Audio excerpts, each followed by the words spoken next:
إن الحمد لله نحمده ونستعينه ونستغفره ونعوذ بالله من شرور أنفسنا ومن سيئات أعمالنا من يهده الله فلا مضل له ومن يضلل فلا هادي له وأشهد أن لا إله إلا الله وحده لا شريك له وأشهد أن محمدا عبده ورسوله. Kemi arritur e kemi ndaluar të qëndrimi mes dy sejdave ose ngritja për qëndrimin drejt dy sejdave.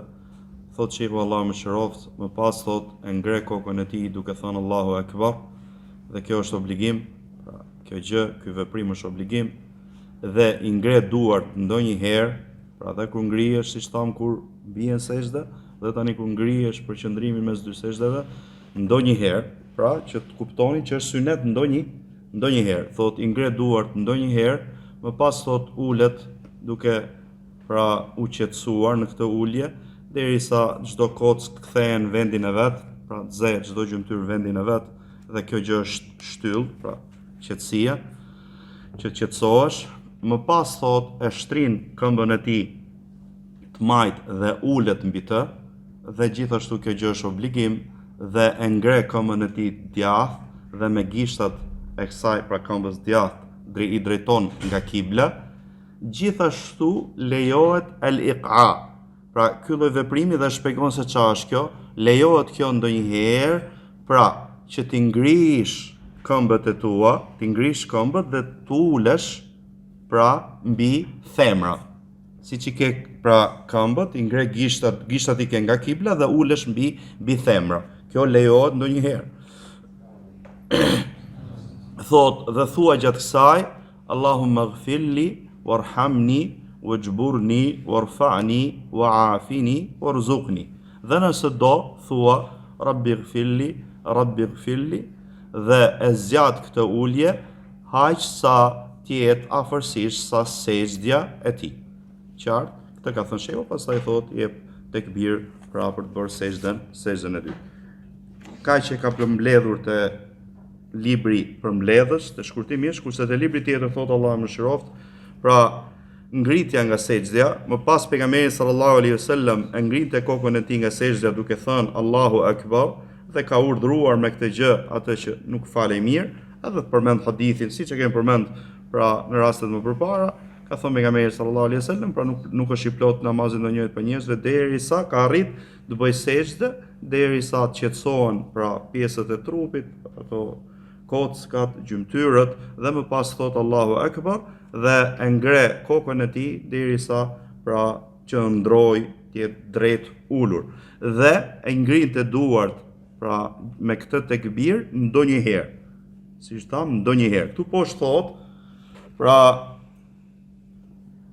e ka transmetuar Ahmedi Abu Daud me zinxhir të saktë, pra ngritja duarve këtu dhe në çdo tekbir. Edhe kjo është e rëndësishme. Pra, ne tham fillimisht që gjendja më e shumtë te pejgamberi sallallahu alajhi wasallam ka qenë që ngrinte duart në katër vende. Pra, tekbirin fillestar, kur bie në ruku, kur çosh nga rukuja dhe kur çosh për rekat tret. Qartë, ama ka prej syneteve që i bën ndonjëherë që tani po e vini re që në çdo tekbir që do thush ti, ngre dhe duart. Po bin sejdë thu Allahu Akbar, thu Allahu Akbar dhe ngre duart, kur ngrihesh nga sejdja tani, prandaj thot këtu, thot ka arte libri Bedae, pra Ibnul Qayyim, Allahu më shëroft, është transmetuar nga Athram, thot origjina është Ibnul Athram, që është pyet për ngritjen e duarve, ka thënë në çdo ngritje dhe ose në çdo ulje dhe çdo ngritje. Ka thënë Athram, pra kam pa nga xhasat e Imam Ahmedit. Thot kam pa raitu Abu Abdullah, pra kam pa Imam Ahmedin, kunja Imam Ahmedit Abu Abdullah, thot i ngrinte duart namaz në çdo ulje dhe çdo ngritje.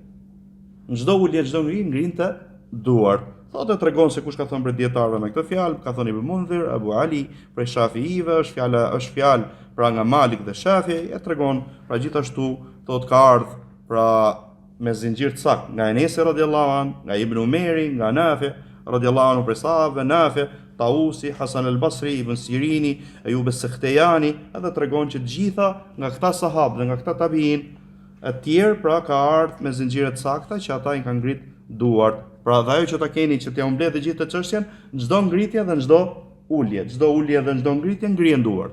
Ndonjëherë. Pastaj thot pra këtu, shtrinte këmbën e tij të majt dhe ulej mbi të duke u qetësuar, ka urdhëruar me këtë pra atë që nuk falej mirë. Pra ka ardhur transmetimi që kur ti momentin që bën sejdë, zi vend sejdën tënde dhe kur të ngrihesh nga sejdja, ulu në kofshën tënde të majt. Gjithashtu thot pejgamberi, gjithmonë për pejgamberin sallallahu alaihi wasallam, e ngrinte, e drejtonte këmbën e tij djath dhe me gishtat e saj pra gishtat e këmbës djath i drejtonte nga kibla. Pastaj ka thonë këtë që ju thash el-iqa, kishte raste që bënte këtë el-iqa, pra që i ngrinte këmbët e tij, pra gishtat nga kibla dhe ulej te thembrat e tij. Thot këtu poshtë, pra kemi dy qëndrime me sejdëve. Pra si qëndrimi të shahudit, pra që ulesh mbi të majtën, e ngret djathtën dhe me gishtat e të djathës i drejton nga kibla, dhe ulja tjetër, që është sipas sunetit, që çfarë normal, kjo është pra tjetër, ti drejto këmbën siç i ke, gishtat i ke nga kibla dhe ulesh tek thembrat. Te thembrat e dy këmbëve. Thot këtu, pra ka harruar, si më thon Imam Ibnul Qayyim, ka harruar thot, Allahu më shiroft, dhe ka thënë, pasi ka përmendur iftirashin, këtë që ju thash që këmbën e majt ulesh mbi të majtën mes dy sejdëve, ka thënë, nuk është transmetuar ose nuk është ka ardhur tjetër ruajtur nga pejgamberi sallallahu alaihi wasallam këtë vend ulje përveç kësaj. Do thotë që çfarë? Këtu Imam Ibnul Qayyim ka harru ose ka gabu. Pse? Se ka ardhur hadith i saktë që është dhe kjo ulje tjetër. Këtë që po sqarojmë. Prandaj thotë, si mund të jetë saktë kjo, ndërkohë që ka ardhur ky veprim, ka ardhur ose kjo lëvizje, ka ardhur te hadithi Ibn Abbasit te Sahihu Muslim. Thot ka ardhur te Abu Daudi, te Tirmidhiu, Allah më shirofte ka konsideruar të saktë e tjerë. Thot shif zinxhirin haditheve të sakta me numër 383, gjithashtu thot nga hadithi Ibn Umerit me zinxhir të saktë i tregon gjitha këto. Pastaj thot, pra gjithashtu Abu Ishaq el-Harbi në Gharibul Hadith ka transmetuar pra nga Tausi sa i ka pa Ibn Umerin, Ibn Abbasin, pra radiallahu anhum, që e bonin këtë veprim dhe zinxhiri është i saktë. Pastaj çka ka thonë? Pra Allahu më shirofti Imam Maliku ka thonë, nuk ka ndonjëri për nesh vetë se ai kritikon dhe kritikohet përveç personit këtij varri. Qartë, pra ju e shifni që Sheikh Albani dhe gjithë dietarët e sunetit e duan shumë Sheikhul Islam Ibn Qayyim, ama çfarë? Kur ata nuk e qellojnë, kur ata gabojnë, suneti është gjithmonë më i dashur, robi ka detyrë të pasojë sunetin dhe të respektojë dietarët e sunetit. Pra në këtë rast Imam Ibn Qayyim rahimahullah ka gabu ose ka harru. Pra, dhe ky është hadithi, pra ndërkohë që ky veprim ka ardhur hadithe të sakta, gjithashtu ka ardhur nga sahabët. Prandaj thot, Allahu më shirofti Imam Maliku thot, nuk ka ndonjëri për nesh vetë se ai refuzon dhe refuzohet, përveç pra personit i varrit që është pra ka boshenj nga varri i pejgamberit sallallahu alaihi wasallam. Me këtë sunet e kanë vepruar një grup prej sahabëve dhe tabiinëve dhe shif thot fjalën ose e kam sqaruar këtë çështje librin bazë. Te zinxhiri haditheve të sakta thot Allahu më shëroft, pra me këtë numër 383 e ka quajtur, i ka vënë titull këtij hadithi, pra sunet i lën. Sunet është një sunet i lën ose zakonisht dieta mund quhet sunet i harruar. Sunet i lën, kush është ky sunet i lën? Ka përmend pra këtë hadith, thot pra prej sunetit nga Ibn Abbas radhiyallahu anhuma, ka thënë prej sunetit është namaz që ti vendosësh të ndenjurat e tua mbi themrat e tua mes dy sejdëve. Mes dy prej sunetit. Prej sunetit namaz është ti vendosësh ndenjurat e tua pra mbi themrat e tua mes dy sejdëve. Kjo pra është ajo që quhet iqa. Kurse në vend tjetër pra ose te komenti këtij hadithi thot shehu tregon zinxhirin, kam pa Tausin që e bënte këtë gjë dhe pastaj thot kam pa tre prej Abdullah që kanë emrin Abdullah Abadi le quhen, që e bënin këtë gjë. Abdullah ibn Abbasi, Abdullah ibn Umeri dhe Abdullah ibn Zuberi. Qartë radiallahu anhum. Pra, te ky hadith dhe te këto athar transmetime nga sahabët tregojnë ka argument se është e ligjëruar kjo vepër dhe është prej sunetit që ti adhuron Allahun me të dhe pra nuk kam pas justifikim ata që e kam bërë për arsye, jo, e kam bërë se është synet, siç pretendojnë disa fanatik apo pasues verbazi, e si të jetë kjo gjë kur këta Abadi le i thon arabisht, pra që e kanë emrin Abdullah, i ngjut Abdullah ibn Umar, Abdullah ibn Abbas dhe Abdullah ibn Zubair radiallahu anhum, thot, pra kanë ardhur, ka rënë dakord që ta bëjnë këtë vepër namazin e tyre, i ka pasuar Tausi, pra ky tabiin që ka qenë faqih xhelil, dhe ka thënë Imam Ahmedi rahimahullah, banorët e Mekës e bëjnë këtë gjë. Mjafton që këtë të jenë selef, pra për atë që do të punojnë me këtë synet. Dhe nuk bie ndesh kjo me synetin tjetër që është iftirash, pa ku thotë iftirash pani men gjithmonë. Pa ndoshta kjo vepra që e bëni gjithë, pra që ulesh mbi këmbën e majt, thotë nuk bie ndesh me këtë gjë, por se të gjitha janë synet, bëjnë ndonjëherë këtë, duke pasuar pejgamberin sallallahu alaihi wasallam dhe që mos humbi diçka prej udhëzimit të pejgamberit sallallahu alaihi wasallam. Dhe këtë ne kemi përmendur në fillim. Pra që në fillim, kur kanë ardhur synetet ndryshme, besimtari të bëj këtë gjëra që të punoj me synetin, gjithashtu të ruhet feja. Të ruhet feja, mos të humbi diçka prej synetit pejgamberit sallallahu alaihi wasallam. Kurse te libri bazë ka përmend fjalën e Nevijut rahimahullah, thotë pra nëse ka ardhur dikush që ka pretenduar për dietar ose ka thënë për dietarëve që këtu ka çështje anullimi, thotë anullimi nuk mund të shkojmë ne me fjalën anullim vetëse kur është i pamundur bashkimi mes haditheve. Prandaj ne shpesh kemi thënë shumë tema fiku, është i rregull i njohur te dietarët që thonë el jam'u awla min at-tarjih. Bashkimi mes haditheve është më parsoras që t'i japim çfarë përparësi një hadithi para një hadithi. E njëjta që këtu tani te anullimi. Nuk shkojmë në anullim vetëse çfarë kur është i pamundur thot hadith bashkimi mes haditheve. Dhe gjithashtu kur dim historinë ose në kronologjinë e ngjarjeve. Pra, që një veprim ka ardhur pas një veprimi tjetër dhe ky veprimi që ka ardhur më mbrapa ka anulluar veprimin e parë. Pra, ne nuk shkojmë te fjala në anullim, pra tanojmë nga anullimi vetëse kur nuk kemi mundësi bashkimi mes haditheve dhe gjithashtu dim dhe pra kronologjinë. Këtu thot nuk është i pamundur bashkimi, por se është i mundur, siç ka përmend Bejhaqiu, gjithashtu nuk dihet as historia. Prandaj, atëherë ne themi që nuk këtu fjala e saktë që nuk lejohet që të themi një fjalë tjetër është që el-iqa është dy lloje. Një është i papëlqyer dhe një është sunet. Se do vi, pra kur të vitet e shahudi ka diçka me të njëjtën emër iqa, është diçka e ndaluar ose e papëlqyer. Kurse këtu është sunet. Atje do ta themi çfarë është ajo e ndaluar ose e papëlqyera. Kurse bashkimi mes dy haditheve është të themi, pra te ku kanë përshkruar namazin e pejgamberit sallallahu alaihi wasallam, që ata kanë përshkruar iftirashin, pra që tulemi mbi të majtën, pra pejgamberi sallallahu alaihi wasallam si është bashkimi, themi që pejgamberi sallallahu alaihi wasallam gjatë namazit ka pas gjendje të ndryshme. Ndonjëherë ka vepruar këtë, ndonjëherë ka vepruar këtë, si për shembull në zgjatjen e leximit, në shkurtimin e leximit, e tjera me radhë, si për shembull ka marrë abdes një herë, pa çdo gjymtyre ka lënë një herë, ka marrë abdes dy herë, ka marrë abdes tre herë, thotë ka bë tawaf i hipur mbi kafsh, ka bë tawaf duke ecur, ka bërë witër në fillimin e natës, në fundin e natës, në mesin e natës, derisa ka mbaruar vitri i tij në kohën e syfyrit, e tjera me radhë. Pra, pejgamberi sa në adhurime ka pas gjendje ndryshme, një herë kështu, e njëjta gjë edhe te kjo temë që ne jemi. Gjithë kjo e fjalë e Hafidh an-Nawawi rahimahullah. Pra, pejgamberi sallallahu alaihi wasallam i bënte adhurimet pra në dy lloje ose në lloje ndryshme. Ndonjëherë që të sqaronte lehtësimin, pra që diçka është lehtësim, diçka është e lejuar një herë apo disa herë dhe shpesh bënte atë më të mirën që t'i tregonte njerëzit se kjo është më e mira. Ajo që themi si përmbledhse është se iqa, kjo që po themi tani, ky lloj veprimi, pra e ka transmetuar Ibn Abbasi, Umeri se ka bëu pejgamberi, Ibn Umeri se ka bëu pejgamberi sallallahu alaihi wasallam, ashtu siç ne e sqaruam, gjithashtu thotë e ka bëu pra pejgamberi sallallahu alaihi wasallam siç e ka transmetuar Abu Humejdi e tjera me radhë. Dhe të dyja këto janë sunet. Por se një prej dy suneteve është më i shumtë, më i njohur, pra që është i tham, pra që është iftirashi që tulesh mbi të majtën.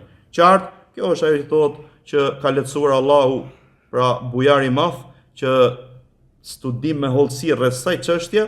Kjo është prej çështjeve të rëndësishme. Pse? Se pranoj po ju lexoj këtë. Pse është prej çështjeve të rëndësishme? Sepse nevoja për këtë përsëritet çdo ditë. Sepse ti fal namaz çdo ditë. Prandaj thotë kjo çështje që unë arrita në këtë përfundim, thotë Hafidh an-Nawawi rahimahullah, është e rëndësishme. Pse? Se ti thotë e ke nevojë me këtë gjë, e nevojshme këtë gjë për ditë.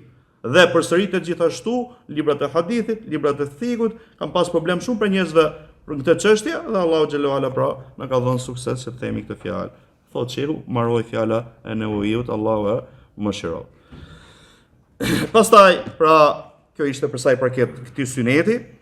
Thotë shehu Allahu mëshiroj, është obligim pra qetësia mes dy sejdëve. Ka thonë pra ishte pejgamberi sallallahu alaihi wasallam që qetësohej derisa çdo kock kthehej pra në vendin e saj, çdo gjymtyr kthehej në vendin e saj.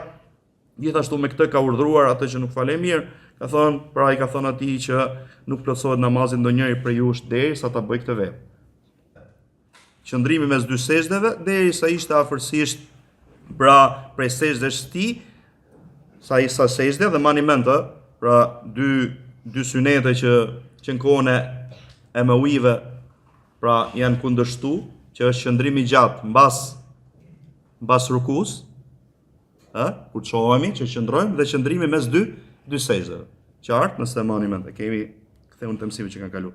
Dhe ndonjëherë thotë qëndronte, ngjoj, kjo është shifë, ndonjëherë qëndronte derisa thonte dikushi ka harru. Pra zgjaste derisa thotë a ka harru pejgamberi sa më që po e zgjat kaq shumë, pra kaq e zgjaste siç u tha te qëndrimi mbas rukuja. Edhe ju tham dhe atje po përsëris prap, pra që shifet, pra që fatkeqësi shumë për myslimanëve këto dy qëndrime, si qëndrimi pas rukuja, si qëndrimi mes dy sejdëve, po thuj se nuk qëndrojnë fare. Sa thon Allahu Akbar, Allahu Akbar. Sa thon semi Allahu liman hamide, Allahu Akbar direkt. Qartë? Ndërkohë që këto dy qëndrime është thon, pra thonte dikushi që a ka harru pejgamberi sallallahu alaihi wasallam që po rri kaq shumë, qartë? Ngjojeni, edhe ka përmend. Ne kemi përmend atje, por se përsërisim se shehu e ka përmend tu këtë hadith thotë transmeton Buhari dhe Muslim, ka thoni Ibnul Qayyim Allahu mëshiroft, këtë synet e kanë lënë thot njerëzit nga mbas mbarimit kohës sahabëve. Thot kurse ai që merr si gjykues gjithmonë synetin dhe nuk i kthehet, nuk i kushton si çdo gjë që kundërshton synetin, ky nuk do t'ja di se kush e kundërshton këtë udhëzim. Qartë? Pra ai qëndron mes dy sejdëve, nuk nxitohet, por se qëndron. Qartë? Pastaj thot dhikri mes dy sejdëve. Thot pejgamberi sallallahu alaihi wasallam thonte gjatë saj uljeje, Allahumma ose Rabbi, Allahumma gfirli ose Rabbi gfirli, warhamni, wajburni, warfa'ni, wahdini, wa'afini, warzuqni. Dhe kishte raste ku thonte Rabbi gfirli, gfirli. E thonte këtë gjë namazin e natës. E thonte këtë gjë pra namazin e natës. Më pas thoshte jepte tekbir dhe bënte sejdën e dytë dhe ka urdhëruar me këtë atë që nuk falej mirë, thot dhe i ka thënë pra fjalët që ne përmendëm. Poshtë thot, pra komentet ose fjalët dobit poshtë, thot te duaja Rabbi gfirli, gfirli. Thot këtë dua ka zgjedhur Imam Ahmedi, Allahu mëshiroft, pra punonte Imam Ahmedi me këtë dua, thot Ishaq al-Rahoja, nëse do e thot 3 herë, Rabbi gfirli, ose Rabbi gfirli, gfirli, nëse do e thot të gjithë 3 herë, dhe nëse do thot Allahumma gfirli, sepse të dyja janë përmend nga pejgamberi sallallahu alaihi wasallam mes dy sejdëve.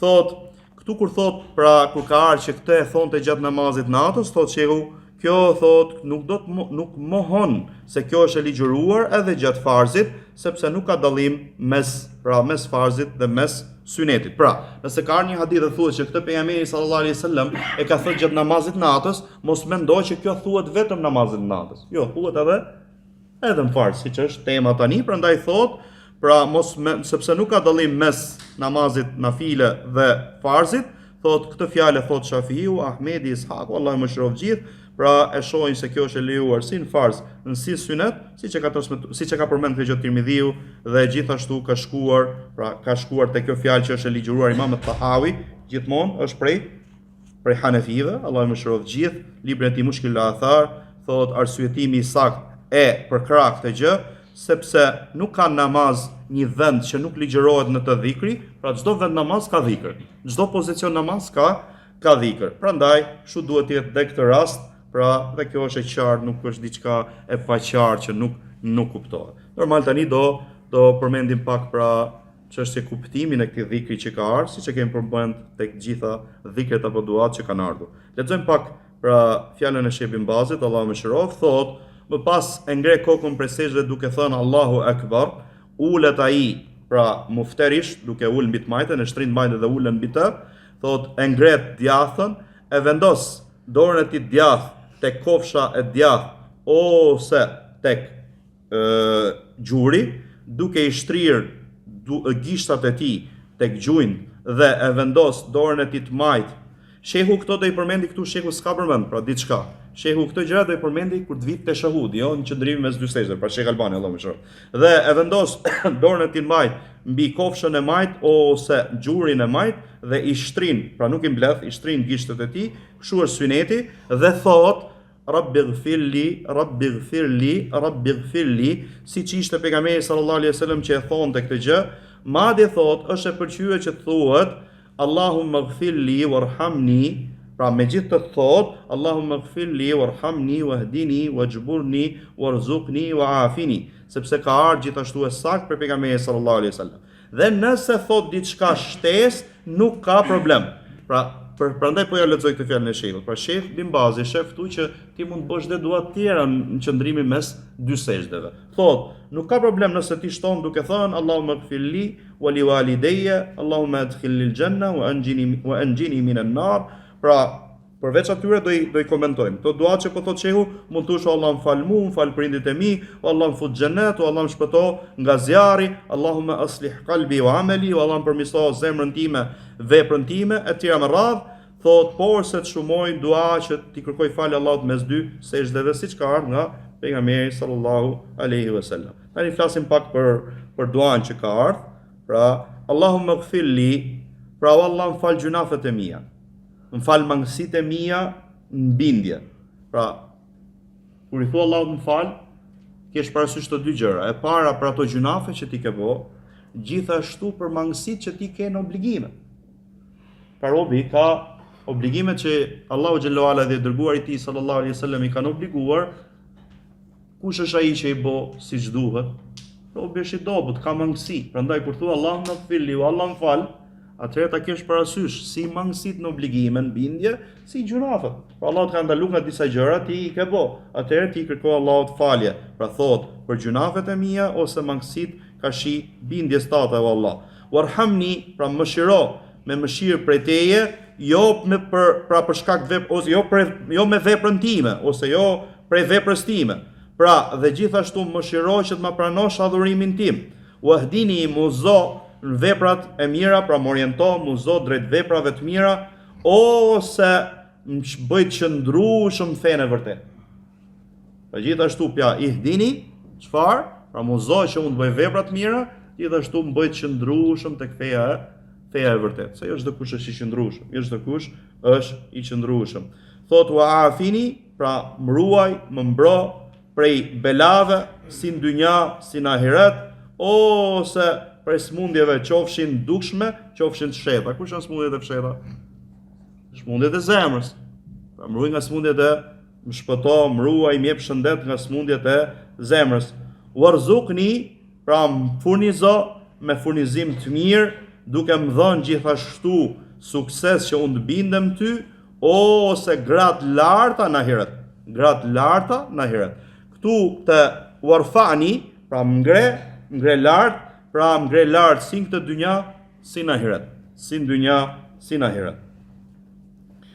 Gjithashtu të wajburni, thot kjo fjala xhabr, pra si e ka origjinën, thot xhabartul wahna, pra vjen kjo fjalë kur robi ka dobësi ose ju është thyr diçka, thuhet, pra kur ty të shty dora, të shty këmba, thot xhabartuhu, pra kur ti këtë çfarë e kuron që t'rregullohet kjo thyrë, të përmirësohet. Kështu është origjina fjalës. Pra, kur thyhet diçka, ti thu xhabartul wahna aw al kasra idha salahtahu, kur ti e përmirëson. Dhe gjithashtu kur të vjen fatkeqësia, pra të bëhet me personin diçka që ai ta harroj fatkeqësinë. Pra, për mangësinë time o Zot, pra thyrja është mangësi. Pra ma përmirëson mangësinë time, gjithashtu nëse më vjen një fatkeqësi, ti o Allah ma lehtëso që që të ndodhin gjëra që unë ta harroj këtë fatkeqësi. Qartë, këtë është duke thënë. Pra wajburni, gjithashtu prej kuptimeve, ka thënë Xhezeri prej kuptimeve që më jep o Allah pasuri, më jep, pra kanë thënë ca dietar, min xhabar Allahu musibata, pra ja kthen kur ndodhi fatkeqësi, Allahu ta kthen ato që të ka ikur ose ta zëvendëson me diçka më, ato që të është pra, që të është larguar, që të është se ke më, Allahu me ta kthy dhe me ta zëvendësu me diçka më të mirë. Ky është një nga komentet. Tani kthehemi te Sheikhu Themini, normal Sheikhu Themini Allahu mëshiroft, pra zgjerohet, edhe është goxha përfituese vetëm shpjegimi kësaj duaje nga Sheikhu Themini, mjafton domethënë si këshill e madhe. Kemi lexuar diçka për kësaj kur kemi folur rreth këshilla rreth smundjeve. Thot Allahu mëshiroft, Rabbi ighfirli. Pra, ti lutesh Allahut lartësuar që t'i falë të gjitha gjunafet, qofshin mëdhaja, qofshin vogla. Mani mend maghfira, e tham dhe më përpara pra çfarë do thot Allahu ighfirli. Te duat. Maghfira do thotë që ta fshehi, ta mbulojë Allahu gjunafin dhe të fali. Pra, çan tham, e përmendëm më përpara, kur përmendëm një nga dhikret. Çfarë? Pra kur thua Allahu maghfirli, që Allahu ta mbuloj këtë gjunaf dhe mos të dënoj për të. E kundërta mbulimi ç'ash? Me të fliq. Me ta nxjerr gjunafin me të fliq, si këtë botë si tjetër Allahu na rrit. Dhe tjetra, pra ta fshej gjunafin, po gjithashtu nuk të merr, pra nuk të dënon. Nuk të dënon. Edhe kujtoni hadithin që përmendëm, pra kur llogaria e lehtë. Kush është llogaria e lehtë? Që Allahu xhallahu ala, pra është robi prezant ditën e gjykimit, na boft Allahu prej atyre, Allahu me hasibni hisabe yesira, pra siç ka ardhur, ose Allahu me se bona vetëm për vete. Allahu me hasibna hisaben yesira, pra Allahu na boft të marr llogari me llogari të lehtë, siç do vi inshallah te duat e fundit, pra kur vim te teshahudi i fundit, do përmenden duat, do përmendi shehu këtë dua. Pra pejgamberi sallallahu alaihi wasallam i lutej Allahut, Allahu me hasibni hisaben yesira. Allahu merr llogari me llogari të lehtë. Dhe shumës është me thonë Allahu me hasibna hisaben yesira, o Allah na merr llogari me llogari të lehtë. Si është llogaria e lehtë, siç është përmendur edhe herë tjetër kam thënë te sura Inshiqaq, fa sawfa yuhasabu hisaban yesira. Çfarë? Llogaria e lehtë që prezanton robi ditën e gjykimit dhe Allah e mbulon këtë rob dhe i përmend atij gjunafet e tij. Dhe robi pohon çdo gjë, miraton çdo gjë. Derisa mendon se u shkatërru. Allahu xhallahu ala çai thot satartuha alayka fi dunya wa ana aghfiruha laka al-yawm. Ti kam mbuluar këto gjunafe në dynja dhe unë sot po t'i fal. Në boft Allah për atyre. Prandaj, pra ta keni parasysh kur thua Allahu maghfirli, pra që Allahu t'i mbuloj këto gjunafe, t'i fshej këto gjunafe dhe mos dënoj për to. Dhe mos të dënoj për to. Edhe kjo gjithashtu si ju jam thënë pothuajse gjatë shumë mësimeve, këto ndihmojnë që robi të përqendrohet namaz, mos t'i ikë mendja vetë. Pra, ti momenti që e thu këtë fjalë, o Allahu maghfirli ose Rabbi ighfir, i mendon ti këto gjëra apo jo? Apo thu me gojë Rabbi ighfirli, mendja kush e di ku është? Edhe normal, kjo është dobësi pothuajse pa Allahu na përmirëson gjithë. Pra, maghfira është që me të fsheh gjunafi, me ta fal këtë gjunaf, kurse irhamni, pra ighfirli warhamni, pa po i kërkon mëshirë Allahu xhallahu ala, që me këtë mëshirë arrihet ajo që ti kërkon dhe me maghfira kur bashkohen të dyja do vi dhe mbrapa. Pra, kur bashkohet rahme me maghfira, mëshira me faljen, thot mëshira është që të arrish ato gjëra që ti synon dhe kërkon, kurse maghfira është që të largohet ajo gjë që ti ke frikë prej saj. Pra kur bashkohen, pra të dyja. Ama kur ndahen, pra kur ndahen këto të dyja, të gjithë secila pra përfshin tjetrën, siç kemi përmend fjalë tjera. Pra, kurse urzukni, pra rizq, po i kërkon Allahu xhallahu ala furnizim, që Allahu të furnizojë, të japi rizq. Thot, por sa ajo që nuk mund ta shkojnë ne shumë mend, kur themi urzukni, o Allah më furnizo, mendja ku na shkon? Te furnizimi i dynjas. Jo, përveç kësaj ka dhe kuptim më të gjerë. Thot Sheikhu Allahu mëshiroft, pra Sheikhu Themini thot, rizq është ajo që ngrihet trupi mbi të, ose mbahet trupi me të, ose ngrihet mbi të feja. Pra jo vetëm trupi dhe feja. Thot, pra rizku Allahut është ajo që ngrihet trupi, mbahet trupi me të. Ushqim, pije, veshje, banim. Dhe gjithashtu ajo që ngrihet feja jote mbi të, që është dija, imani, vepra e mirë. Edhe kjo, pra kur ti thua Allah më furnizo, çaj duke i kërkuar nga ti përveç furnizimit dynjas. Pra duke i kërkuar Allahut furnizim çfarë? Dije dobishme, punë të mirë, iman, vepra të mira, qartë, pra si më thon kujtoni dhe të anën tjetër të rizkut. Pra, ajo që ngrihet mbi të feja, që është dija, është imani, janë veprat e mira, Prandaj njeriu duhet që ta mësoj veten e tij, pra gjithmonë ta mësoj veten e tij që t'i ketë prezente këto kuptime madhështore që dali me dobi. Pra po i kujtove ti këto gjatë namazit, atëherë me lehen Allah do kesh dobi mbas marimit namaz. Ama nëse gjua thot diçka, zemra mendja është vend tjetër, përfitimi nga namazi do jetë i pakët dhe mos harroni pra mësimin e parë ku kemi përmend për vlerën e namazit që personi del nga namazi i tij dhe sa ka fituar për namazin e tij. Mund të fitoj 1/10, 1/9, 1/8 të mëro. Pa ti del nga nuk e fitu nga namazi vetë 1/10. Nga 10 1. Prandaj kur ti i thu urzukni, ti kesh parasysh këto dy gjëra. Wa afini, pra afini me dhën Allahu afje, me dhën shëndet, me dhën që ti të ruhesh, ti jesh i shëndetshëm. Po i shëndetshëm dhe i ruajtur nga ca, nga smundjet. Thot, pra, m'jep afje o Allah nga çdo smundje. Të kem shëndet, jemi ruajtur nga çdo smundje. Smundjet tu prap tani, mos ta shkoj mendje vetëm te smundjet konkrete, por se te smundjet që kanë lidhje me zemrën, me fen. Thot, pra o Allah, m'jep shëndet nga çdo smundje, qoftë në fen time, qoftë në trupin tim. Nëse të ka zënë kjo smundje, të ka rënë smundja tani. Nëse të ka rënë smundja, atëherë po i lutesh Allahu që ta largojë këtë smundje. Nëse nuk të ka rënë smundja, atëherë po i lutesh Allahu që ta çfarë? Pra mbasi ka rënë, ta largojë. Para se të bie që ta largojë dhe mos të bie. Ti kesh të dyja. Pra nëse të ka rënë, o Allah, më shërot niki kjo smundje. Nëse të ka rënë, ma parandalo këtë smundje që mos të mvimu. Qartë?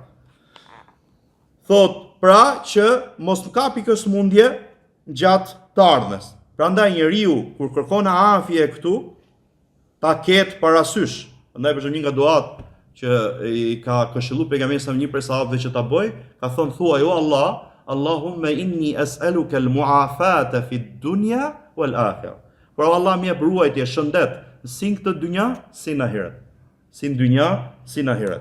Thot, pra njeriu duhet ta ketë parasysh, pra kur i lutet Allahut për shëndet, për ruajtje në këtë vend ose në vende tjera, ta ketë parasysh pra që po i kërkon si shëndetin e trupit, si shëndetin e fesë, të jetë i shëndetshëm si nga feja, si nga dynjaja. Thot, do i kthemi prapë, këtu janë dy libra, po lexoj nga dy libra të shehut. Fillimisht po lexoj nga Sharhul Mufti, pastaj nga Sharhu Bulughul Maram, që pra te këto dua si ka komentu. Ujburni, pra xhabër është kur ndodh mangësia që Allah xhelalu ala ta përmisoj këtë mangësi, ta largoj këtë mangësi. Çdo njeri ka mangësi. I te kalon kufit ose neglizhon. Çfarë? Pra, robi tani mesatarja është feja. Njeriu o e te kalon kufirin, o është neglizhon dhe mangëson. Pra thot shehu, pra robi i ka këto gjëra. Edhe shejtani këto mundohet. Gjithmonë robin o ta shty njeriu që ta kaloj kufirin, ose ta shty njeriu që çfarë neglizhoj dhe t'i lë kufit Allah. Urdhresat e Allahut xhallahu. Dhe thon pra, e përmend Imam Ibn Qayyim shpesh, që shejtani mundohet me këto dy gjëra. Nuk i intereson atij se me kë fiton nga këto dy gjëra. Nëse shef robin për shembull, që çfarë është i kapur me fe, do të kapet me fe, mundohet që ta te kaloj kufirin, ta çojë në ekstrem. Kur e shef që njeriu nuk është shumë i kap me fe, mundohet që çfarë t'i lë kufit Allahut, bëhet neglizhues dhe çfarë t'i lë. Mundohet këto të dyja. Pra që ti mos hecësh, mos hecësh në rrugën e mes. Qartë? Tani momenti çfarë thotë që kur ti përmend të dua, robi çfarë thotë? Çdo njeri thotë ka mangësi. O e te i kalon kufirin, o neglizhon dhe le vepra ato si më thoni shkel kufit Allahut xhallahu ala.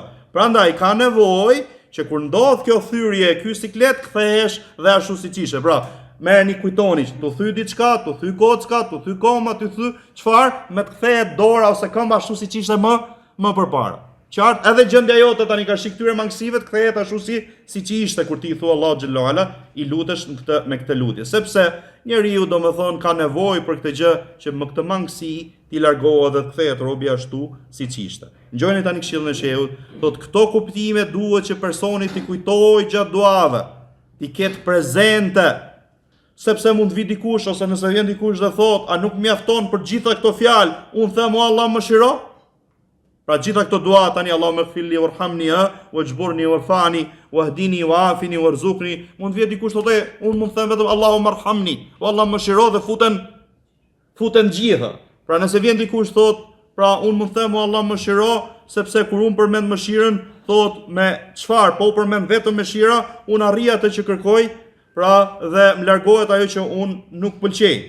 Përgjigjja është sigurisht, por se përgjigjja tani gjatë pozicionit kur ti bën dua, duhet që gjatë duas ti ta zgjerosh, ta thosh ta bësh me hollësi duan. Por se sipas asaj që ka ardhur syneti. Thot, jo që të bësh dua pra të rimuara që nuk kanë kuptim, mund të bësh dua ti, po bëj thjesht me rim, por se ato s'kan kuptim. Jo, ne po flasim dua që kanë ardhur sipas synetit që janë përmbledhse. Thot, pra mund të thush dua, jo duke bërë dua të gjata, zgjeruara, të rimuara me rim, pra që mbarojnë me rim, thot, ose që nuk kanë kuptim sakt. Prandaj, si me thon, ta bësh duan të shkoqitur, zgjeruar, thot, kjo gjë është e ligjëruar për disa shkaqe. E para, se duaja është adhurim, dhe sa më shumë e shton adhurimin, aq më shumë shtohet hajri, një. E dyta, kur ti bën dua, po flet me Allahun xhallahu ala, po i kërkon Allahu xhallahu ala, dhe gjëja më e dashur për besimtarin. Kush është më i dashur për besimtarin? Kush është? Është Allahu xhallahu ala, dhe se s'ka dyshim se momenti që ti lutesh Allahut, pra me atë që ti do, kjo ta shton dashurinë për Allahun xhallahu ala, dhe së treti, ti thot kur bën dua të tillë, ti fillon dhe të kujtohen gjunafet me detaje, dhe se gjunafet janë ndryshme, momentin që ti shton duat, pra i ke prezente gjunafet e tua, prandaj pejgamberi sallallahu alaihi wasallam prej duas ti ishte, o Allah, Allahumma ighfir li dhanbi kulle, ku ishte kjo Allah mi fal gjitha gjunafet, voglat, mëdhaja, të para, të fundit, ato haptas, ato fshetas, prej duave në sejdë, prej duave në sejdë. Pra ishte prej duave pejgamberi sallallahu alaihi wasallam kjo dua gjatë sejdës. Pra, nuk tha vetëm shumë Allah më fal gjunafet.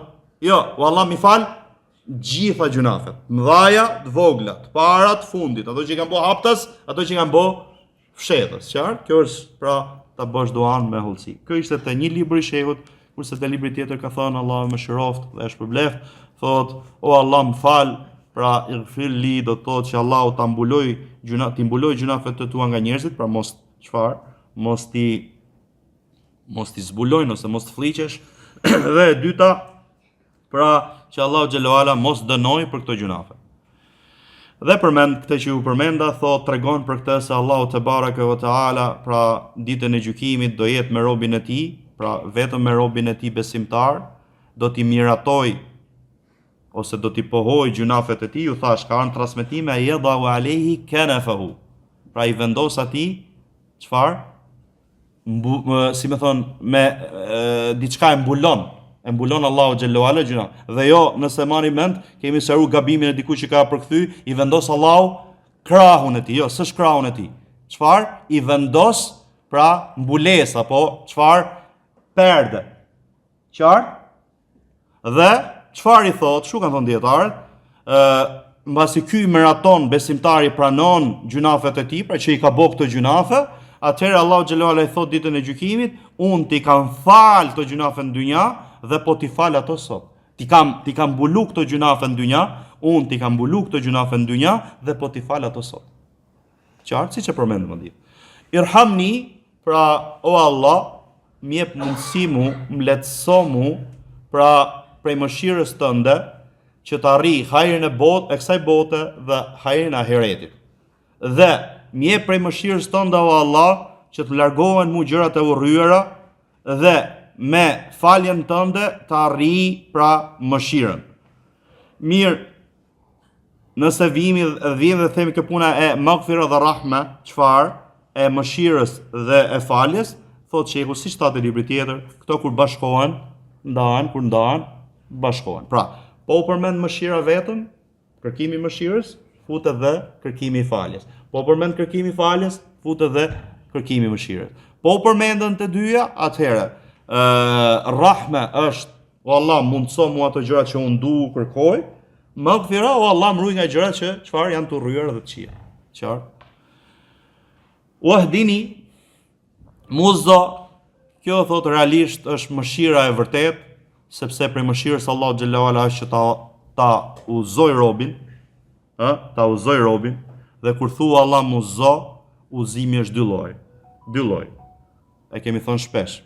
Uzimi i orientimit, pra që Allahu i jep mirësi robit duke i dhënë atij dije, dhe uzimi i suksesit që Allahu xhallahu ala i jep mirësi robit që të besojë dhe të bëjë vepra të mira.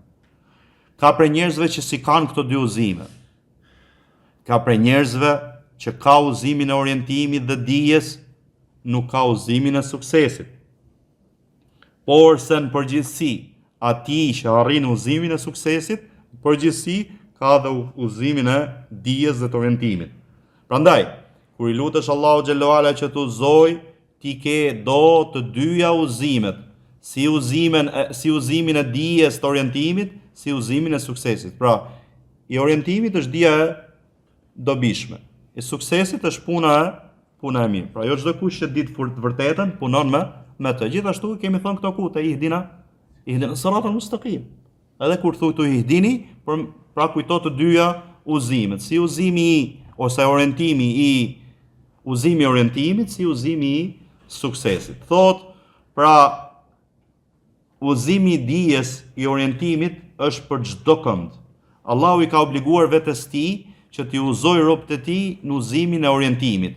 Thot Allahu xhallahu ala te sura Lejl, inna alejna lal huda. Pra, Allahu xhallahu ala i ka obliguar vetes tij që t'i uzoj njerëzit. Ç'a uzimi? Uzimi i orientimit. Gjithëve i ka orientuar, i ka treguar se kush është rruga e drejtë. Pra, alejna wal muradu bil huda al bayanu wal irshad. Pra, që i ka orientuar, i ka sqaruar. Si gjithashtu fjalë Allahut për njeriu, inna hadaynahu sabila imma shakiran wa imma kafura. Ne e kemi orientuar atij rrugën e drejtë, ja kemi sqaruar, ai është o falëndërues o mohues. Pra, i kemi sqaruar atij rrugën, qoftë ky, pra, a pastaj o është falëndërues o është mohues. Qëllimi këtu me uzimin është uzimi i dijes dhe i orientimit. Gjeni gjithashtu edhe këtë jemi përmend më përpara, pra një nga temat ku kemi folë, e kujtoj këtë ajetin në surën Fussilat, wa amma thamudu fahadaynahum fastahabbu al-ama ala al-huda. Për sa i përket Thamudit, ne uzuam atë dhe ata i dham përparësi verbërisë para uzimit. Këtu fjala këtu tani Thamudin e uzuam. Thamudi u shkatru. Për gënjeshtruan Salih alayhi salatu wassalam. Këtu fjala hadaynahum i sqaruam të vërtetën. E orientuam tek e vërteta. Ata ç'a bën? Mbas ju sqarua e vërteta, u orientuam tek e vërteta, fastahabbu al-ama ala al-huda. Doni të ishin verbër para këtij uzimi, pra i dhan përparësi verbërisë para uzimit. Pra, hadaynahum, gjë fjala këtu thotë që hadaynahum këtu dallalnahum bil ilmi wal irshad. Pra, i treguam atyre, i orientuam drejt dijes dhe ose i uzuam drejt dijes dhe orientimit. E rëndësishme është që personi që falet ose ai që s'falet, që është, domethënë që nuk është në falje, qëllimi. Je gjatë namazit ose pra jashtë namazit. Kur bën këtë dua, o Allah më uzo, pra ta kesh parasysh që po i lutesh Allahut për të dyja këto lloje uzimi i dijes dhe orientimi dhe uzimi i suksesit. Prandaj, gjithashtu ka ardhur kjo te sura Fatiha, ihdina as-siratal mustaqim, nuk ka ardhur ihdina ila as-sirat. Pra, sepse po thuaj ihdina ila as-sirat, do ishte e qartë se ishte qëllimi uzimi i dijes dhe orientimit. Pra, që do thot na oriento te rruga e drejtë, por se ka thënë ihdina as-sirat. Shife, domethënë, po e erdhi një diçka tjetër, shifse si ndryshon kuptimi. Pra shifse si po thot çelë. Po të kisha ardha jeti ihdina ila as-siratil mustaqim, do kije për qëllim orientimi i uzimi i orientimit. Momenti që thuhet ihdina as-sirat, kjo tregon domethënë që çfarë të dyja llojet e uzimit. Pra, fjala Allahu xhallahu ala tregon se ti të hecësh rrugën e drejtë dhe nuk ke mundësi që të hecësh rrugën e drejtë vetëse pas dijes. Pastaj thot wa afini, pra më jep shëndet, më ruaj nga çdo smundje. Qoftë kjo smundje konkrete në veten e njeriu, smundje zemre, smundje fizike, në një gjymtyr prej gjymtyrëve, ose smundje të përgjithshme. Ta kesh parasysh që kur ti bën të dua, kërkon prej Allahut që të japi shëndet dhe të ruaj nga çdo gjë. Por se më e rëndësishme është që Allahu të ruaj nga smundjet e zemrës. Dhe e kemi treguar rëndësinë e saj kur kemi folur për gjunafet e mëdha, që Imami El Mujaddid Sheikh Muhammadul Wahabi ka filluar me gjunafet e zemrës. Prandaj thot, më e rëndësishme pra kur ti të thush wa afini, kesh parasysh pra që Allahu të japi shëndet dhe të ruaj nga smundjet e zemrës, sepse kur smuret zemra dhe çfarë ndodh më pas ajo mund vdesi dhe po vdish arobi hum si dynjan e tij, si ahiretin e tij. Smundjet e trupit, kulmi i smundjeve ose maksimumi i smundjeve të trupit është që robi do vdesi dhe gjithë secili ka me vdek, ama kur smundet zemra, mund shkoj në vdekje dhe po vdish zemra, robi hum si dynjan, si ahiretin. Prandaj themi, thot shehu, që po të smur zemra ose smundjet e zemrës janë shkatrim. Smundjet e trupit ose smundjet e logjikës para smundjes pra të zemrës janë më të lehta. Prandaj, ngjoni këtë këshill. Ju thash që është përmend edhe te këshilla rreth smundjeve.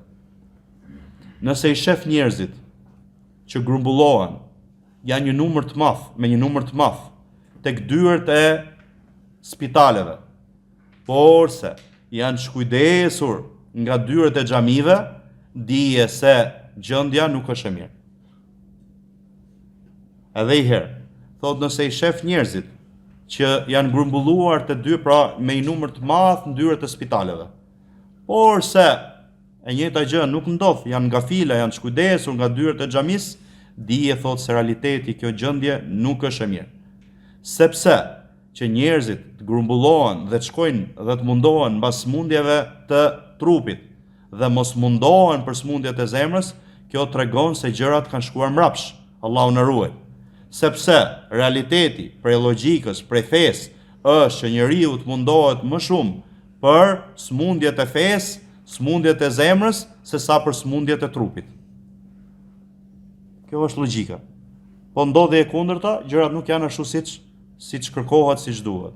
Por se fatkeqësisht ne shohim që nëse ndonjërit prej nesh ose ndonjërit i smunden njëri prej fëmijëve ose i smunden fëmijët me temperaturë, me ethe ose temperaturë pakët, do ta shohësh që ai lëviz, shkon, qoftë dhe natën e errët, të ftohtë, do kërkoj doktor, ndoshta e gjen, ndoshta se gjen, më pas thot ky doktor, a do çfarë, kurimi i tij do jetë i saktë apo jo, ndërkohë që fëmijët tan mund të lënë namazin, mund të thonë fjalë të këqija, nuk interesohen për çështjet e fesë tyre, thot kur ndodhin këto gjëra, duket sikur s'ka ndodh asgjë. Po e përsëris dhe i herë, se kjo është shumë e rëndësishme. Ndoshta me shpjegu fjalët s'ka shpjegim, janë shumë të qarta. Megjithëse unë do ju lexoj diçka nga Imam Rumi, ka një thjesht për përkujtim, se ka vite që unë kam fol, keni gjëra regjistruar kushdo që të kthehet për këshilla, po me që erdhi kjo temë, erdhi duaja mes namazeve, që normal ne po mësojmë veprimat dhe kjo është diçka e rëndësishme sipas sunetit, ama mos harrojmë këto dua se çka kuptimi kanë kur ne bëjmë. Pra thot dhe i herë, fatkeqësisht tani ndonjërit prej nesh mund t'i smuret një prej fëmijëve me një temperaturë jo të madhe. Do ta shohësh thotë që ai lëviz natën e errët ftohtë që të gjej doktor. E gjen thot ndoshta e gjen ose gjen. Kurimi që do i bëj ky doktor, a do i bëj dobi fëmijës, do i bëj dobi fëmijës apo s'do i bëj. Ndërkohë thot që ky fëmijë mund të lë namazin, mund të thot fjalë këqija, fjalë fllihura, ose thot çfarë nuk i kundërshtoren si çështjeve të fesë, te ky prind sikur s'ka bë asgjë. Pra për temperaturën e pakët boni namin, ndërkohë për këto vepra që bin ndesh me urdhët e Allahut, si bë përshtypje. Dhe kjo normal që është për fatkeqësi, është për keqardhje. Dhe kjo është e njohur te shumë prej njerëzve. Megjithëse disa prej atyre që Allahu i ka dhënë sukses janë kundërshtim me këtë gjë, na boft Allahu prej atyre. Pra, disa prej atyre që Allahu xhelalu ala i ka dhënë sukses kujdesen për sa i përket pra smundjeve të trupit dhe gjithashtu për smundjet e zemrës. Pra shegu, nuk është duke thonë që ai po që smur ti mos u kujdes, jo kujdesu, por se të kesh parasysh dhe më parsore smundjet e zemrës. Prandaj thot këtu atyre që disa prej atyre që Allahu xhallahu ala ka dhënë sukses, pra kujdesen si për smundjet e trupit, si për smundjet e zemrës dhe normal nuk ka dyshim se për sa i përket smundjeve të trupit e ke obligim që ti të kujdesesh për fëmijët e tu, megjithëse ndoshta nuk e ke obligim për veten tënde, sepse ti je kujdestar. Shife tani, shife çka këshillet tjetër për kalon. Ti kuptoni fjalët e shehut. Pra, kjo që tha shehu, qëllimi i kësaj këshille është që ti duhet kujdesesh për smundjen e zemrës para smundjeve të trupit. Momentit që shifet e kundërta, ku ka diçka që çalon, është problemi i madh. Kjo nuk do të thotë shehu tani që me që thamë që të kujdesesh për smundjen e zemrës, ti lesh smundjet e trupit. Jo, ai që i ka dhënë Allahu sukses, kujdes edhe për smundjet e trupit. Tani thot po të bëhet dallim mes kur smundja të ka ra ty si prind dhe smundja i ka ra fëmijës tat. Kur i ka ra fëmijës tat thot ti ke obligim të kujdesesh, megjithëse për shtetin tat bëj çfarë dush. Ti smendën tat ndoshta nuk shko te doktori, ama fëmin duhet kujdesesh për të. Pse? Ngjojeni çfarë thot? Ngjoj fjalën e shehut, Allahu më shërohet. Thot sepse ti je kujdestar. Dhe kujdestari ka obligim që të kujdeset për atë që ka kujdestari. Aq sa nuk e ke obligim për veten tënde. Ti thua nuk du më shku te doktori. Ama te fëmia jot nuk mund të bësh kështu. Se je kujdestar, duhet të bësh më të mirën e fëmis. Qartë për veten tënde ti e di. Por se e themi prap, është obligim që të kujdesemi për çështjet e fesë më shumë se të kujdesemi për çështjet e trupit. Qartë? Edhe e kam përmend më përpara te kjo fjalë, është aty lexoj diçka shkurtimisht nga Imam Ibn Qayyim Allahu më shërof. Dhe pastaj vazhdojmë pas namazit. Thjesht po ju lexoj se gjonat janë shumë të qarta. Po më që u kujtu kjo kujdesja për fëmijët, thotë libri i Tuhfatul Mawdud. Ka përmend shumë fjalë, unë thjesht kam shkruar diçka. Kushdo ka këshilla, domethënë që unë kam fol për edukimin e fëmijëve. Kushdo të zerohet. Ktu thotë Allahu më shëroft është obligim pra edukimi i fëmijëve, ti mësosh ata dhe të marrësh drejtësi për tyre. Nuk do flasim për drejtësinë, po flasim për edukimin dhe mësimin. Thotë ka thënë Allahu i lartësuar, o ju të cilët keni besuar, ruani veten tuaj, familjen tuaj nga zjarri, lënë ndjekse të cilit janë njerëzit dhe gurët. Ka thënë Aliu radhiyallahu anhu, gjojeni tani si ta rush veten tënde dhe familjen tënde nga zjarri. Aliu radhiyallahu anhu ka thënë te ky ajet, mësojini, edukojini. Ka thënë Hasan el-Basri, urdhërojeni për bindjet Allahut dhe mësojini atyre hajër. Pa gjithë secili nga ne është përgjegjës për këtë. Nuk mund shpëtosh ti nga kjo detyrë. Nuk mund thosh as se merret gruaja te shtëpia, jo. Gjoni çfarë ka thënë, o ju të cilët keni besuar, pra ti si prind, ti si i parë, për familjarët e tu, çfarë? Mësojeni, edukojeni. Po që të mësosh dhe të edukosh, ti vetë duhet kesh dije dhe çfarë? Vetë duhet jesh i edukuar. Se si do mësosh ti kur ti nuk di për vete? Si do ta edukosh ti atë kur ti vetë si në Terezi? Ndërkohë që ne kemi thonë, ndikimi te fëmia me vepra, jo vetëm te fëmia, po te çdo kush që daveti me vepër është më ndikues se daveti me fjalë. Momenti që çfarë? Ti thu me fjalë diçka që e kundërshton me vepër, fjalët e tua nuk kanë ndikim dhe bereqet. Dhe kemi thonë, pra atë fjalën e njëri prej dietarëve kur e ka pa pra një person me fëmijën e tij dhe ka pyetur se kush është ky, ka thënë ky është fëmia im. I ka thënë ki kujdes ta kundërshtosh Allahun xhallahu ala në sytë e këtij se do bish prej syve të tij. Prej syve të tij fëmijë. Atë kjo është në përgjithësi. Se një person që ndryshe thot dhe ndryshe vepron, ndikimi i fjalëve të tij është çfarë? E njëjta gjë me njerëzit që ti do t'i bësh davet. Kur ti i thu fjalë bukura, po veprat janë kundra, nuk ka çfarë, ndikimi është i dobët. Prandaj ato dietarë çfarë thonë? Wa ghayru taqin ya'muru an-nasa bit-tuqa, tabibun yudawi wa tabibu maridu. Thot, një jo i devotshëm i urdhron njerëzit për devotshmëri, është një mjek që apo tjetër, ndërkohë që ky mjek është veti smur. Prandaj shifeni momenti që ju unë dhe ne të gjithë nuk kemi shembull i mirë për fëmijët tanë, për tjerët, fjalët tona nuk do kenë bereqet. Nuk kanë bereqet. Prandaj një nga shkaqet kryesore të hapjes islamit është çfarë? Sjellja mirë, edukata e mirë.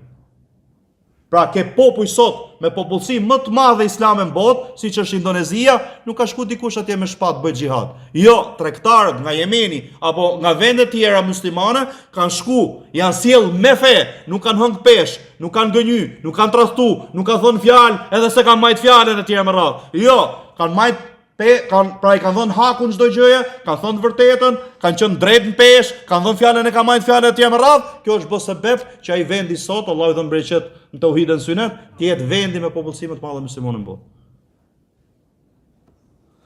Prandaj thot Ali radiallahu anhu, mësojini, edukojini. Hasan al-Basri thot, urdhroni për bindjet Allahut dhe mësojini atyre hajrin.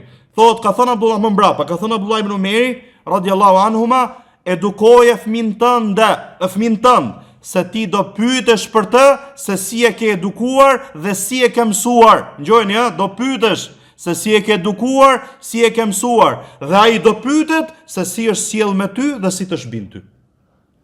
Pra mos kujto vetëm ti thush atje do të pyesi Allahu kujdes si sillesh me mua. Rregull, kjo është janë. Po ana tjetër dhe ti do pyetesh se si e ke mësuar atë, si e ke edukuar atë. Unë kam sjellë dobi këtu, kam shkruar dobi nga vetja, si më thon këtu. Kam shkruar te kjo dobia, kam shkruar është përmend te Zuhdi i Hannad ibn Sari rahimahullah, një nga librat e selefëve për Zuhdin, thot prindi do pyetet për fëmin dhe fëmia do pyetet për prindin, pra se si është sjell me të dhe ai është bind atij apo jo. Për të dyja palët do pyetet. Pra se si është sjell fëmia me prindin dhe prindi me fëmin, se a ka edukuar, a e ka mësuar. Më pas thot Allahu më shiroft, pasi ka treguar punën e drejtësisë, ne kemi përmend këtë, kemi përmend dhe hadithe që selefët i parapëlqenin që të marrin drejtësi me fëmijëve që dhën në puthje, kur puthin njërin, puthin dhe tjetrin, jo puth vetëm një. Pra merr njëri hajde te baba, hajde te nona, se ti je i pleqërisë, ty të ka nona, ty të ka baba, tjetri se puth. Jo.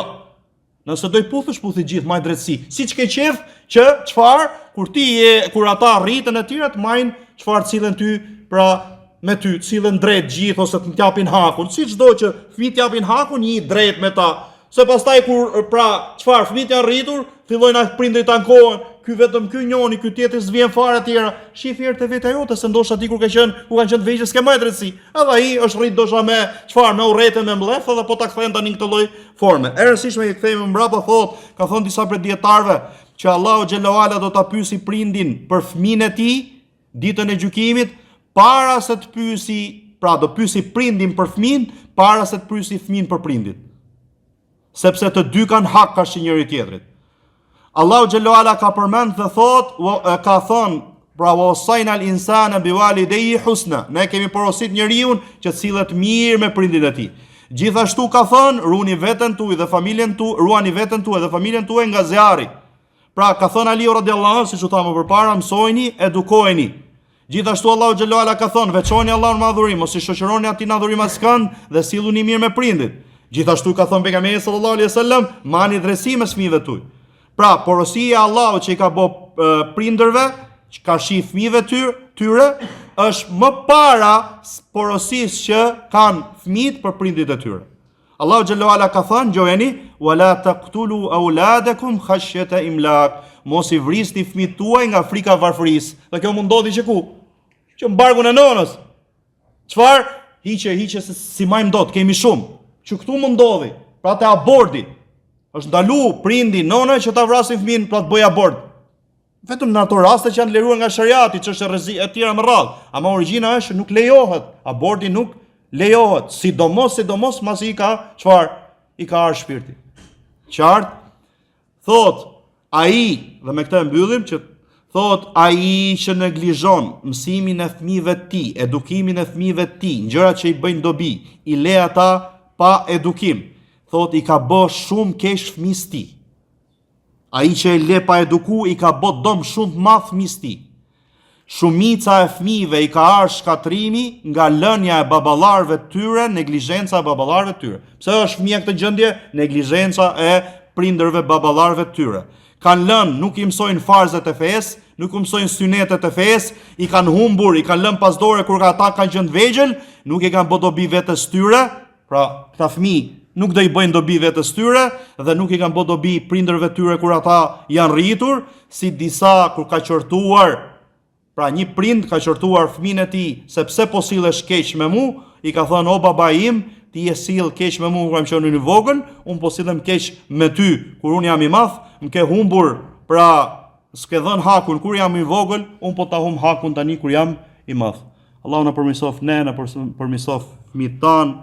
Pra në boft Allahu xhallahu ala që të rritën hajër në islam, në sunet. Pra Allahu na dhon sukses gjithëve. Kurse warzuqni, pra o Allah më jep rizq. Rizku pra që Allahu kur të dhuron, kur t'jep, pra dhe përmend ajetin, farzuquhum min, pra jepini.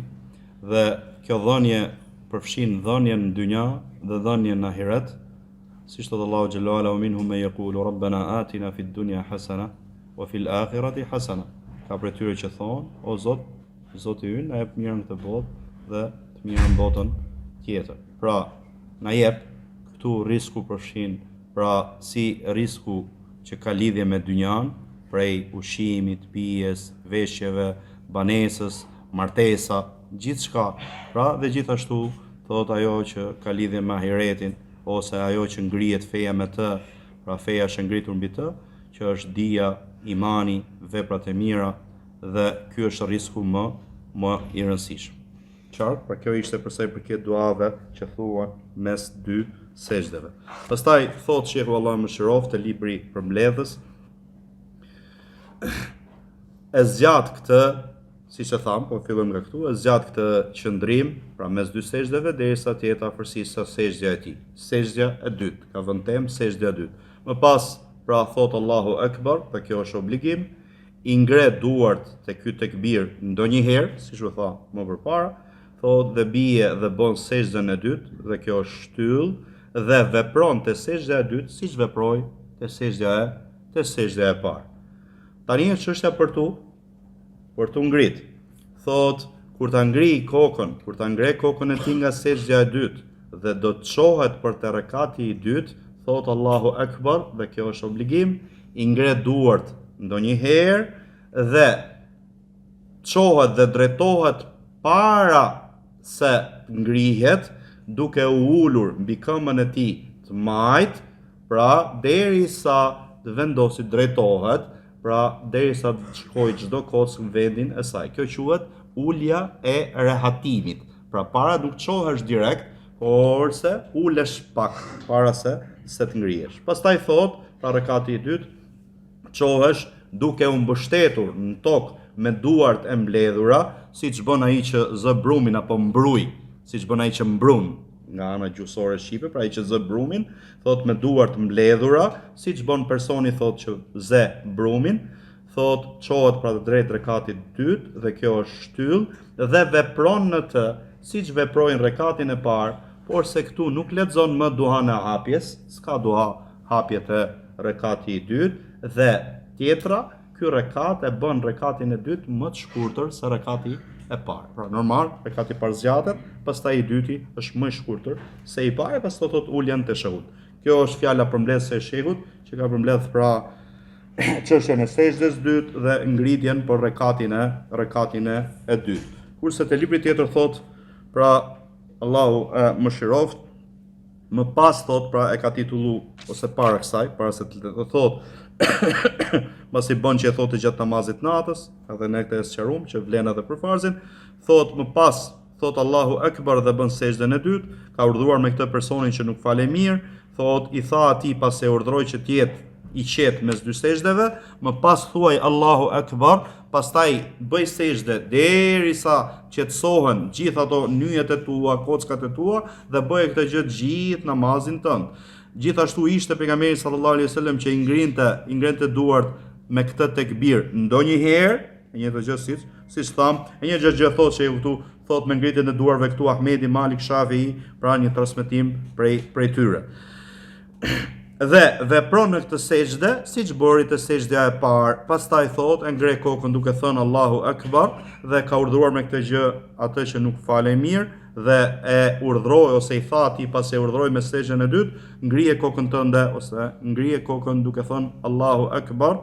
Më pas i tha atij që veproje këtë gjë në çdo rekat dhe sejdë, momentin që e ke bërë këtë gjë të shpërtësuar namazi yt dhe në momentin që mangëson diçka për kësaj, është i mangët namazi yt. Dhe gjithashtu i ngrinte duart pra ndonjëherë në këtë rast. Pastaj ka vënë këtë temë xhelsatul istiraha, pra ulja e rehatimit. Kur do ngrihesh për rekat dytë, kjo është ulja e rehatimit. Më pas thot ngrihet ose drejtohet ulur, duke ulur thot mbi këmbën e tij të majt derisa të kthehet çdo kocë në vendin e saj. Thot poshtë këtu Kjo ulje njihet te dietar si ulja e rehatimit, pra këtë fjalë ka Shafiu dhe Ahmedi, pra e kanë këtë fjalë dhe siç është përmend thot filan burim, dhe kjo është ajo që i ka hije Imam Ahmedit, sa i është njohur thot për pasimin e synetit, dhe ka thënë Ibn Hani, pra në çështjet e Imam Ahmedit, dhe kanë pa Ebu Abdullahin, pra Imam Ahmedin,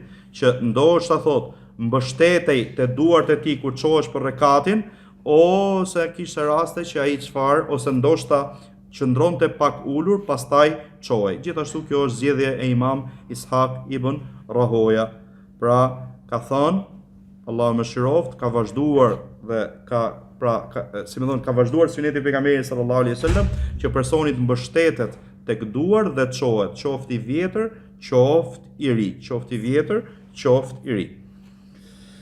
Kurse në vend tjetër thot Allahu më shiroft te Imamul Minna, pra mbasi tregon një çështje se kush duhet ngrihen përpara duart apo këmbët kur robi çohet, përmend se te hadithi Malik ibn Huwairith thuhet që atu tregoj ju për namazin e dërguarit sallallahu alaihi wasallam, pra dhe te ky hadith është momenti që ngriti kokën e tij nga sejdja e dytë, pra për te rekati i dytë, u ul, pra qëndroi ulur, më pas u çua dhe u mbështet në tokë. Të thotë e transmeton Buhari, Shafiu në librin e tij dhe ky është konteksti i tij. Pra ky është argument për pejgamberin se pejgamberi sallallahu alaihi wasallam mbështetej. Pra çfarë? Se do vi kjo mbrapa, këtu nuk është përgjegjësi historia. Ta lexoj pak këtë që të vi dhe kjo që ta kuptoni këtë. Pra e para është kërcesja e istiraha dhe e dyta mbështetesh tot mbrapa, mbështetesh tek duart e tua, pra mbështetesh tek duart kur ti çohesh për rekat. Pra këtu rast rekatin e dytë. Pra pejgamberi sallallahu alaihi wasallam mbështetej pra në tokë, mbështetej në tokë kur ai çohesh për rekatin e dytë. Dhe çfarë bënte? Bënte siç bën ai që ze brumin apo gatuan brumin namaz, mbështetej te duart e tij, më pas çohej. Pastaj pejgamberi sallallahu alaihi wasallam kur çohej te rekati i dytë fillonte me elhamdulillah dhe nuk heshte. Qartë që ti mbledhin të dyja, këtë ngritjen tek mbështetja tek duar dhe ulja, që janë të dyja se shehu ka përmend të dyja. Ky hadith është që është mbështetur tek duart e tij. Dhe kur mbështetesh tek duar e bi që kush ngrihen parat? Këmbë, gjunjë.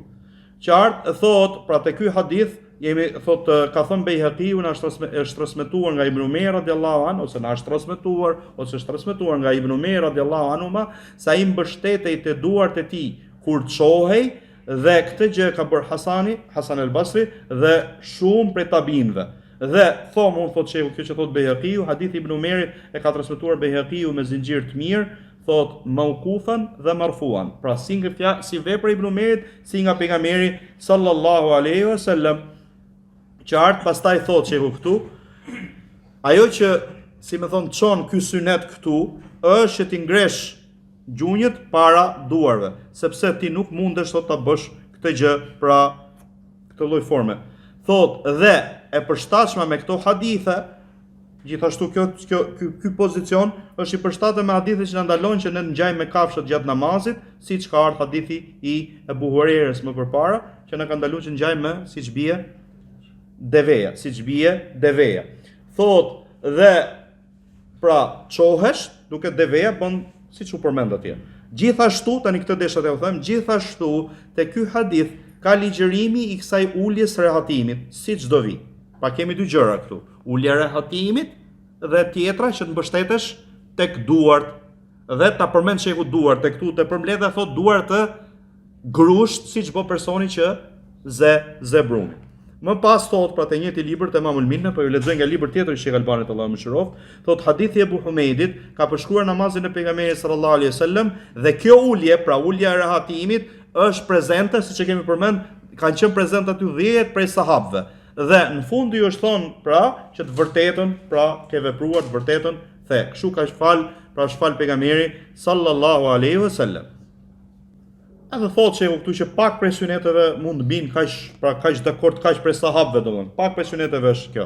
Atëherë kur çështja është kështu, është obligim që ne të kujdesemi për këtë ulje, ta bëjmë atë vazhdimisht, qofshin burra, qofshin gra, dhe mos pra ti kushtojmë vëmendje të kthehemi tek ai që thotë e ka bërë këtë gjë nga smundja ose nga mosha e madhe, dhe normale njëri prej këtyre që thotë kështu është Imam Ibn Qayyim Allahu mëshiroft, thotë dhe mos kthehemi tek ai që thotë që kjo bëhet në rast smundje ose nga mosha e vjetër. Pra Imam Ibnul Qayyim do ja tregoj fjalën e Sheikhut Themini dhe anon nga fjala e Ibnul Qayyim që çfarë thotë e bëj që është smur ose ai që është mosh thyr. Sheikh Albani, Sheikh Ibn Baz dëgjoni fjalët. Dhe këto argumente tregojnë që ta bëj çdo kush. Nuk është vetëm për atë që është mosh vjetër apo atë që ka një smundje. Sepse kjo tregonte, sepse kjo do thotë që po bën këtë dallim, i bi që sahabët pra nuk bënin dallim mes asaj që pejgamberi sallallahu alaihi wasallam e ka bërë si adhurim dhe mes asaj që e ka bërë për nevojë. Dhe kjo normal është diçka e kot.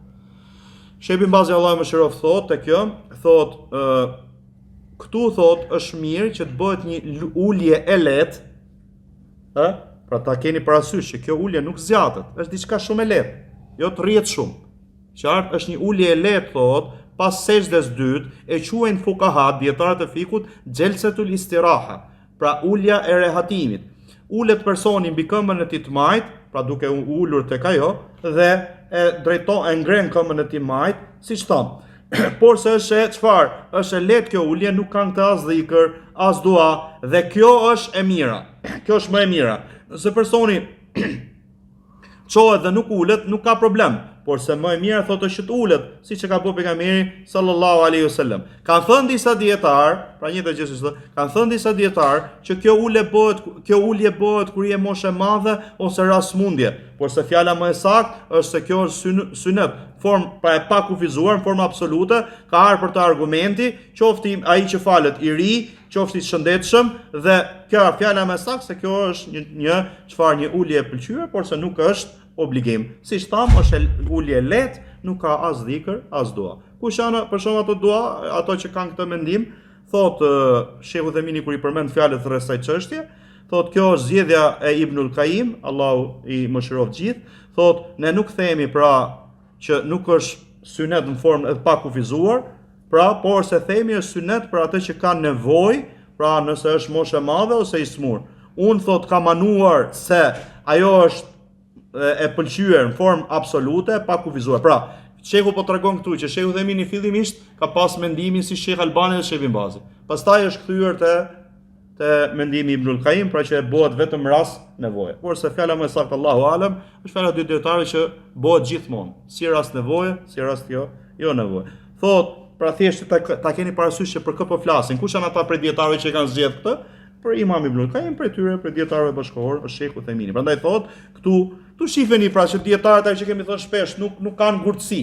Kam të mendim unë dhe ky mendim do qëndroj. Jo, studion argumente, shohin argumente, dikush mund t'i pra perifarkohe, mund të kenë anu nga një fjalë, pastaj kalojnë me një fjalë tjetër. Jo, alhamdulillah pasim tekësh, por se inshallah pra për pasimin e argumentit dhe sidoqoftë, si e qelluan vërtetën, si se qelluan, po e qelluan kanë dy shpërblime, po se qelluan kanë një shpërblim, se përderisa janë dietar syneti, pra që ne i duam dhe respektojmë, ajo që mendohet dhe ajo që shfaqet për tyre, ajo që duket për tyre, që qëllimi i tyre gjithmonë është pasimi i vërtetës, jo pasimi tega. Allah më shërof gjithë.